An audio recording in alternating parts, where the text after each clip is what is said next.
कि विपक्ष कुर्सी के नीचे, कुर्सी के पीछे, कुर्सी के लिए मुद्दे ढूंढ रहा है।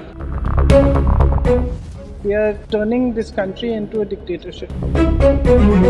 देश में डिजिटल सुरक्षा मजबूत करने के नाम पर उठाया गया सरकार का एक कदम अब बड़े राजनीतिक विवाद में बदल चुका है। संचार साथी ऐप को हर नए स्मार्टफोन में अनिवार्य रूप से प्री इंस्टॉल करने के फैसले पर विपक्ष ने तीखे आरोप लगाए हैं। जहां सरकार इसे सुरक्षा का मजबूत टूल बता रही है, लेकिन विपक्ष इसे नागरिकों की जासूसी करने की कोशिश करार दे रहा है।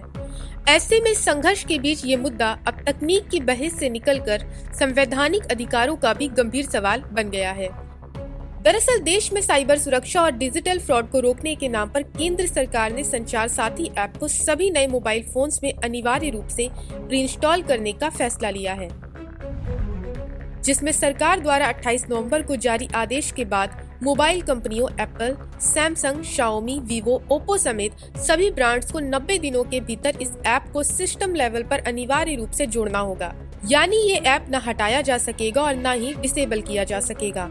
वहीं जो डिवाइस पहले से बाजार में है, उन्हें सॉफ्टवेयर अपडेट के जरिए ये ऐप देना होगा।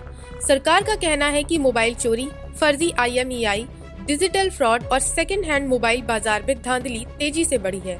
इसके अलावा सेकेंड हैंड मोबाइल बाजार में चोरी हुए या ब्लैक लिस्टेड डिवाइसों का धड़ल्ले से बेचा जाना राष्ट्रीय सुरक्षा के लिए खतरा बन गया है।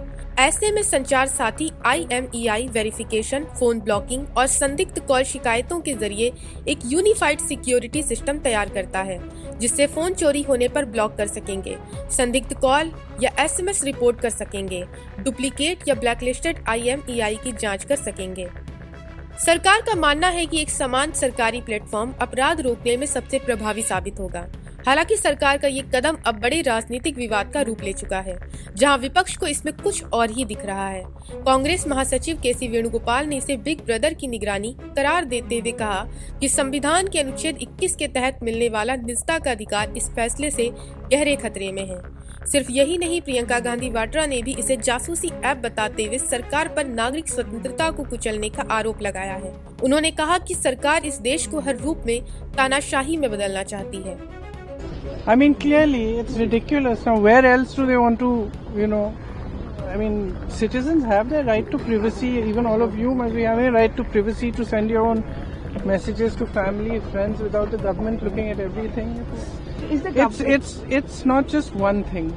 It's not just snooping on the telephones. It's overall. They are turning this country into a dictatorship. वहीं विपक्ष स्पष्ट तौर पर इसे पेगासस विवाद की याद दिलाने वाला कदम बताकर संसद के शीतकालीन सत्र के समय में बड़ा मुद्दा बना रहा है। विपक्ष इसे अनइंस्टॉल न होने वाला सरकारी ऐप मान रहा है, जो कि जासूस की तरह नागरिकों की गतिविधियों पर नजर रखेगा। वहीं हर मूवमेंट और डिजिटल व्यवहार की ट्रैकिंग भी इसे पेगासस जासूसी ऐप जैसा बनाती है। हालांकि अब इस पर केंद्र सरकार की ओर से बड़ा बयान सामने आया है। सरकार की ओर से विपक्ष के आरोप पर संचार मंत्री ज्योतिरादित्य सिंधिया ने कहा कि संचार ऐप का स्वागत होना चाहिए। जो ऐप नहीं चाहता वो इसे डिलीट कर सकता है। प्रॉब्लम क्या है कि विपक्ष कुर्सी के नीचे, कुर्सी के पीछे, कुर्सी के लिए मुद्दे ढूंढ रहा है। अब सभी भ्रमों को दूर करना सरकार की जिम्मेदारी है और सारे मुद्दे मैंने आपके समक्ष रख दिए कि आज तक पिछले 2 वर्षों में संचार साथी पोर्टल और संचार साथी ऐप के आधार पर कितनी सुविधा जनता को मिली है, कितना पैसा जनता का बचा है, और ये भी आंकड़े आपके सामने रख दूं। एक साल में 2024 में अकेले हमारे देश के अंदर 22,800 करोड़ रुपए के फ्रॉड हुए हैं। एक तरफ विपक्ष चिल्ला रहा है कि आप फ्रॉड कैसे रोकेंगे, दूसरी तरफ अगर संचार साथी का ऐप हमने आप आम नागरिक को दे दिया तो कह रहे हैं पेगासस, तो करो तो मरो, न करो तो मरो। तो जो लोग सत्य नहीं देखना चाहते हैं उन लोगों को हम सत्य नहीं दिखा सकते। जो लोग सुविधा इस्तेमाल करना चाहते हैं वो करें, जो नहीं करना चाहते हैं और डिलीट करना चाहते हैं वो डिलीट करें। प्रॉब्लम क्या है? वहीं टेक्नोलॉजी इंडस्ट्री के कई विशेषज्ञ भी चिंतित हैं।